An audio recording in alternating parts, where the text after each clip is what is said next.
So you have no doubt seen this woman on your For You page at various points today. That is Senator Katie Britt, the junior senator from the state of Alabama, who delivered the Republican response to Joe Biden's State of the Union last night.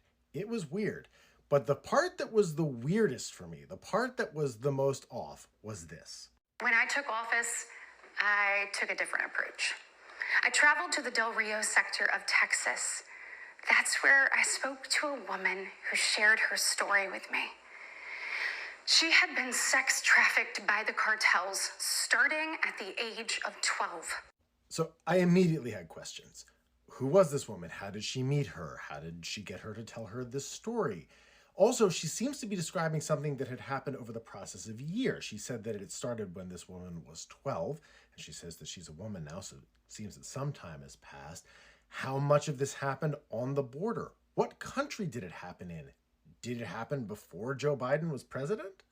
Senator Britt, right after that, stated pretty directly what side of the border it happened on, or at least she implies it very strongly. And we wouldn't be okay with this happening in a third world country. This is the United States of America. All right, so there's the answer. It happened in the United States. Or did it? So I looked a little bit to see if I could figure out what Senator Britt was talking about here, and I found it pretty easily. Senator Britt has told the story over and over and over again since going on this trip. So all I had to do was look for details of the trip, see if there was any information about who she talked to, and if there was any more information about this case there. And I think I found it pretty easily. So in January 2023, Senator Britt, who had just become the junior senator from Alabama, traveled to southern Texas to the Del Rio district near the border of Mexico with two other Republican senators, Marsha Blackburn of Tennessee and Cindy Hyde-Smith of Mississippi.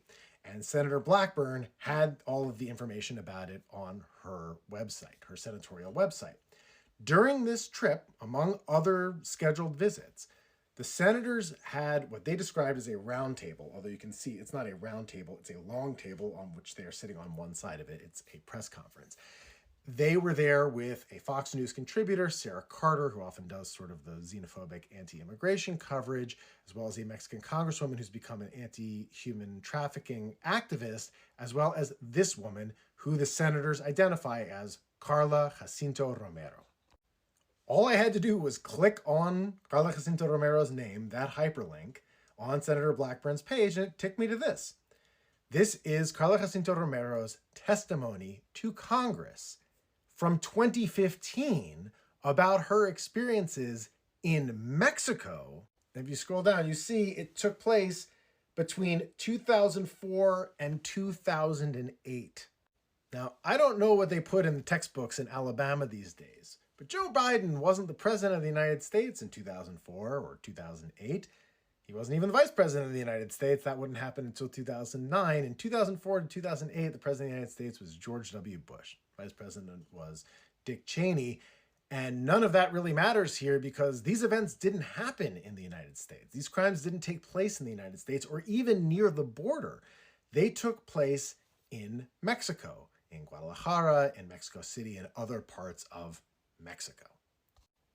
Does U.S. policy have a huge role to play in the Mexican drug wars? Do Mexican drug cartels get their weapons from the United States? Do they get most of the money that they make selling and transiting drugs to the United States? Absolutely.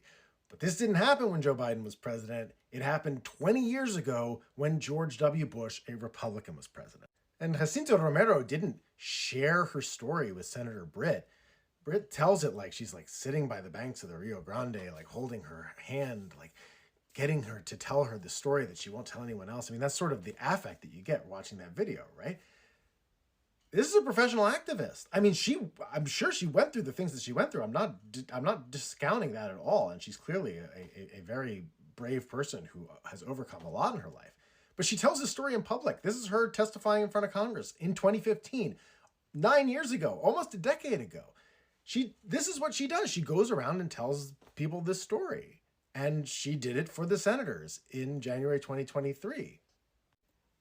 And yet this senator has gone around repeatedly for the past year and change telling the story over and over again as if this woman had confided something in her and as if she was describing actions that had taken place on or even near the US-Mexico border during Joe Biden's presidency.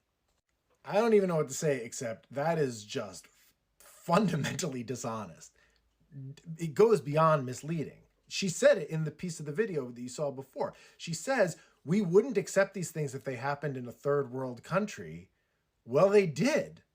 Mexico is definitionally a third world country because it wasn't aligned directly with the Soviet Union or the United States. And it is also colloquially a third world country in the sense that it is a non-English speaking country of the global South that is more poor than the United States on average, although it is actually better off than a lot of other countries, even Latin America. But that's neither here nor there. It didn't happen in the United States. It's not an example of something that happened recently, or it's not even an example of something that happened on the border. And there's certainly not something that happened under Joe Biden. So why would she share that story?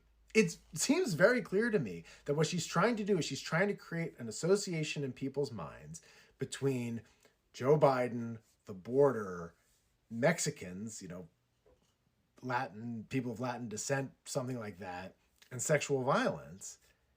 That's what she's going for. And she's doing it on the basis of what you can only say is just an out and out lie. She knows that she knows when this woman's experiences happened because this woman has talked about them repeatedly. I'm sure she talked about them and gave very specific indications of when it happened at that press conference that she was at in Del Rio. It must have been very obvious to her at the very least that she wasn't talking to somebody who had recently been 12 years old. After I watched this, I looked up her spokesperson, which is never easy to find these days, but I found an email address for him. I sent him an email. I asked him for comment, if he could explain what the senator meant, if there was some other incident that she was talking about that I hadn't found. They haven't gotten back to me.